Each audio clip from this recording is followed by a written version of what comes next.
On se retrouve aujourd'hui pour un nouvel épisode sur la reprise de la conduite après le confinement. Celui-ci concerne particulièrement les entreprises et leurs salariés, puisque je vous rappelle la question que nous avons reçue.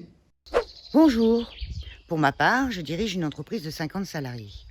Ma question porte donc autant sur l'aspect réglementaire que humain.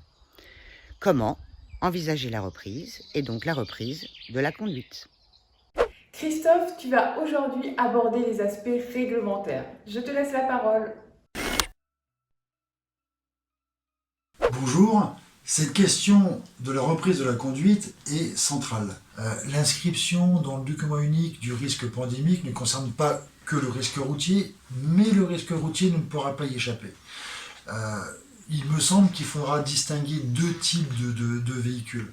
Dans un premier temps, les véhicules de fonction ou dits attitrés, pour lesquels il n'y aura pas de changement notable, sauf, bien sûr, en cas de covoiturage où les mesures barrières devront être respectées. Les changements concerneront plus les véhicules de pool ou dits partagés. Pour ces véhicules, le nettoyage et la désinfection avant et après chaque utilisation sera donc nécessaire. Quand on parle de nettoyage et de désinfection, on parle évidemment du volant, de la boîte de vitesse, des commodos, de l'appui-tête, du siège, en tout cas tous les éléments en contact avec le conducteur ou ses passagers lors d'un déplacement.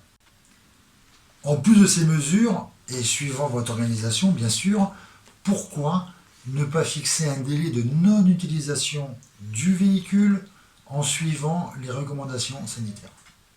Dans certaines entreprises, il faudra sonder vos collaborateurs afin de connaître le mode de déplacement qu'ils vont utiliser pour revenir dans vos entreprises.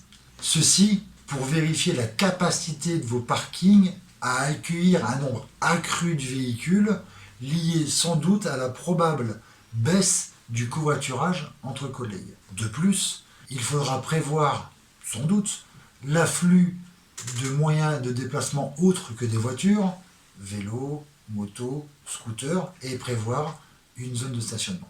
Dans tous les cas, et en plus du kit sanitaire servant au nettoyage du véhicule avant et après chaque utilisation, vous prévoirez du gel hydroalcoolique, ne serait-ce que pour la prise de carburant, de tickets de parking ou de péage. Demandez également à ce que les véhicules soient fréquemment aérés. Les beaux jours arrivant, il faudra également se positionner sur l'utilisation ou non de la climatisation en suivant au jour le jour les recommandations sanitaires. Bien entendu, ces éléments ne répondent pas à toutes les questions que vous pouvez vous poser afin de prendre soin au mieux de vos collaborateurs et de leur éviter d'éventuels accidents de la route. En cas de besoin, je vous invite donc à vous rapprocher de professionnels dans la gestion du risque routier en entreprise. La sortie de confinement peut être aussi le moment de réfléchir à toutes les questions de mobilité et d'écomobilité.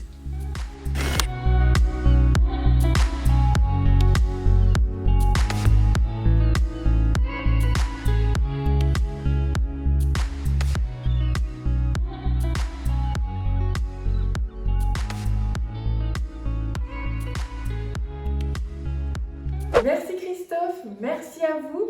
On se retrouve demain avec Omar, Solène et Nassim. Ils vous donneront leurs conseils pour réussir votre examen du permis de conduire. À demain.